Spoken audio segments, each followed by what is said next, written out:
Hey travelers, today we're going to talk about what to do when you see a moose.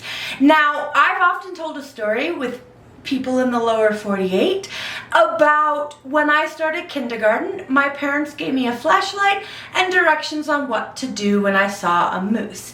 The thing is, I didn't realize I was confusing people because they thought the flashlight had something to do with what to do when you saw a moose. The flashlight was just because it was dark. So today we're going to talk about what to do when you see a moose. And we're also going to talk about where you might see a moose, because a lot of visitors, and actually locals alike, really do like to see moose. They're really cool, if not a bit scary, of an animal. So if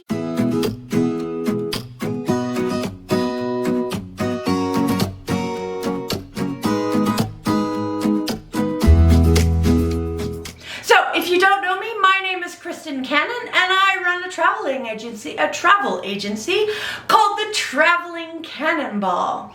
And so let's get right to it. The number one thing if you see a moose is you want to walk a wide berth around the moose. Don't make sudden movements. Don't go up and try to pet the moose. Moose will kick and moose will also charge. If you have a dog with you, try to keep the dog from barking too much. That having been said, I've seen a lot of moose ignore dogs. They tend to find dogs pretty boring.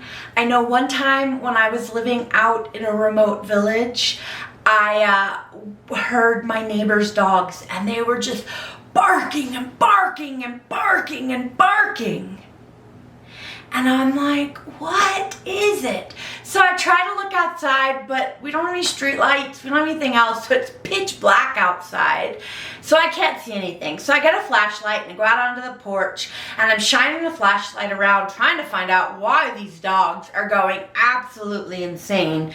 And there was a moose munching on the trees. So the biggest thing is you don't want to startle them, you don't want to get too close to them, just walk away from them. The other thing is, like deer, be most wary, especially driving around dusk and dawn, because the moose are very likely to be out. They're more likely to be closer to the roadway. I drove from Anchorage to Fairbanks one March, and I think in the time shortly before dawn, I saw 7 or 8 moose near the road. Now that's great when you want to see moose, but you do not want to hit a moose with your car. So really be on the lookout when you're driving. Also be on the lookout when there's a lot of snow up in the mountains, because when the snowpack is high, the moose will come down because they're looking for where they can get food.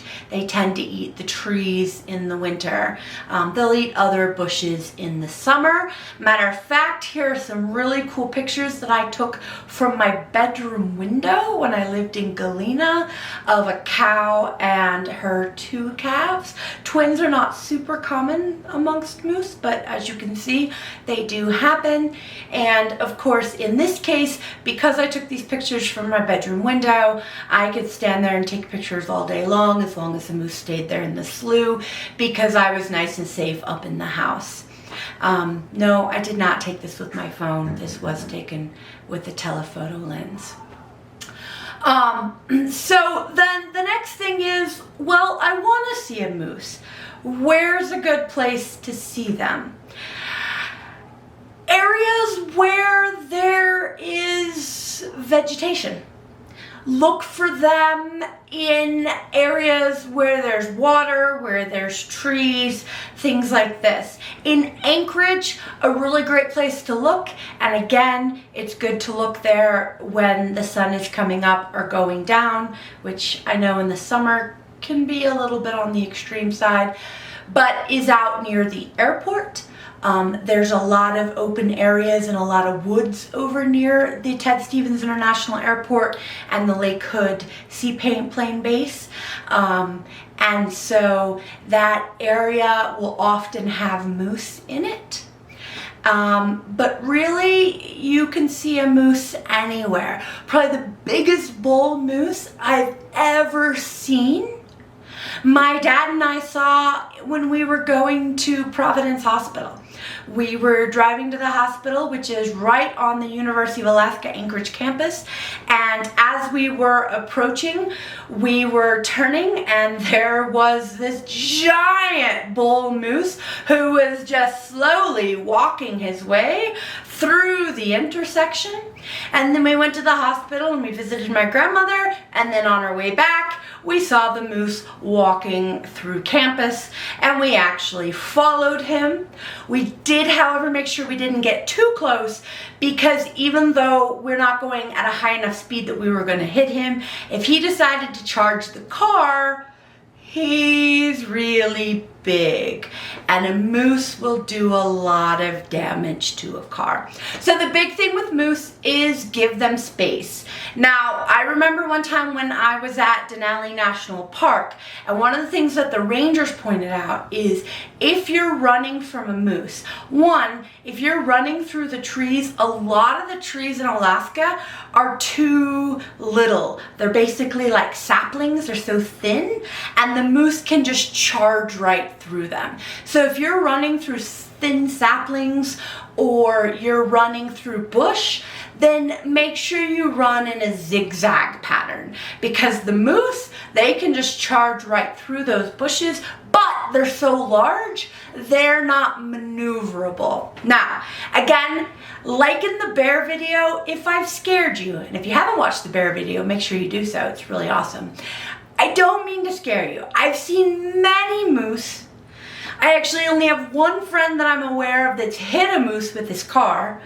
I've never hit a moose. I've never been charged by a moose. I've gotten lots of pictures of moose. I've come across moose when I'm out biking. Unlike the bears, you do run across moose everywhere. They'll be in the yard, they'll be on the trails, they'll be in the middle of the road. They'll be absolutely anywhere. I say that, and then you're gonna go to Alaska and you're gonna be like, Kristen, I went to Alaska and I didn't see any moose. Yeah, that happens too. I'm sorry. So anyway, by the time this video drops, I am actually going to be in India. So make sure you hit that subscribe button so that you will see all my upcoming videos about my trip to India. And until next time, bye.